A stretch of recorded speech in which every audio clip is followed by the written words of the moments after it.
Une vie égale une vie. La protection des civils est une norme impérative et doit rester notre boussole, alors même que nous célébrons cette année le 75e anniversaire des Conventions de Genève. Et ne laissons pas s'installer l'idée, un seul instant, que les morts de l'Ukraine sont ceux du Nord, que les morts de Gaza sont ceux du Sud, et que les morts des conflits au Soudan, dans la région des Grands Lacs ou en Birmanie seraient ceux des consciences qui, trop seules, s'en indigneraient.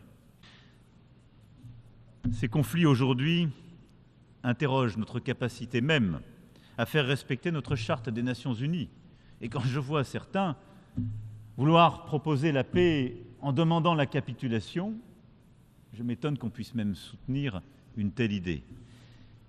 Je veux ici redire combien la protection des civils, de l'ensemble des travailleurs humanitaires, de toutes celles et ceux qui œuvrent à nos valeurs communes est indispensable dans chacun de ces conflits. Le sort de l'Ukraine engage la paix et la sécurité en Europe et dans le monde. Car qui pourra encore se croire protégé de ses voisins les plus forts, les plus violents, les plus avides, si nous laissions la Russie l'emporter comme si de rien n'était? Personne. C'est donc bien notre intérêt commun, l'intérêt commun des nations, que l'Ukraine soit restaurée au plus vite dans ses droits légitimes et qu'une paix juste et durable soit bâtie. La France continuera de faire tout ce qui est en son pouvoir pour que l'Ukraine tienne bon, se mette hors de danger et obtienne justice. Elle continuera de lui fournir des équipements indispensables à sa défense et avec ses alliés et partenaires les plus proches, la France soutiendra la remarquable résistance du peuple ukrainien et s'engagera pour qu'il obtienne une sécurité durable. Israël, face à cette attaque terroriste, a le droit légitime de protéger les siens et d'enlever au Hamas les moyens de l'attaquer à nouveau. Et aucun d'entre nous n'aurait subi les coups reçus le 7 octobre sans en tirer des conséquences. Pour autant, la guerre qu'Israël mène à Gaza n'a que trop duré. Les dizaines de milliers de victimes civiles palestiniennes n'ont aucune justification, aucune explication. Trop d'innocents sont morts et nous portons aussi leur deuil. Et ces morts sont eux aussi un scandale pour l'humanité et une source dangereuse de haine, de ressentiment qui menace et qui menacera la sécurité de tous, dont celle d'Israël demain. Il faut donc que cette guerre cesse et que le cessez-le-feu intervienne au plus vite, en même temps que les otages soient libérés et que l'aide humanitaire arrive massivement à Gaza. Au vu de la destruction des capacités militaires du Hamas, il est impératif qu'une nouvelle phase s'ouvre à Gaza, que les armes se taisent, que les humanitaires reviennent, que les populations civiles, enfin, soient protégées. Le déploiement d'une mission internationale doit ouvrir la voie à la mise en œuvre de la solution des deux États.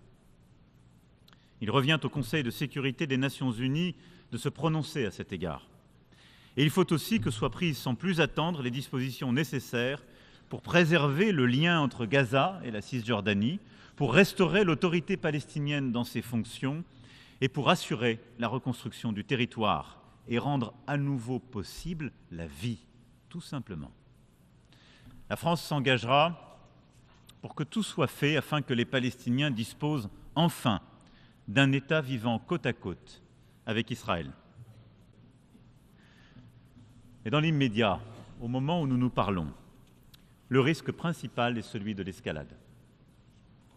Mes pensées fraternelles vont au Liban et au peuple libanais.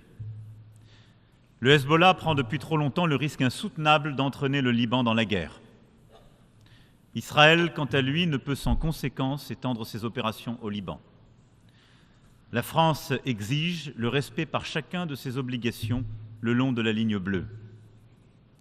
Nous agirons donc pour faire émerger une voie diplomatique indispensable afin d'épargner les populations civiles et empêcher une explosion régionale. Il ne doit pas, il ne peut pas y avoir de guerre au Liban. Et le ministre français se rendra en cette fin de semaine au Liban. Tant que nous aurons un Conseil de sécurité qui est bloqué, je dirais de manière réciproque selon les intérêts par les uns et les autres, on aura du mal à avancer. Est-ce qu'il y a un meilleur système? Je ne le crois pas. Et donc rendons simplement ces Nations Unies plus efficaces, d'abord en les rendant peut-être plus représentatifs. C'est pourquoi la France, et je le redis ici, est favorable à ce que le Conseil de sécurité soit élargi. L'Allemagne, le Japon, l'Inde, le Brésil devraient en être des membres permanents, de même que 2 pays que l'Afrique désignerait pour la représenter.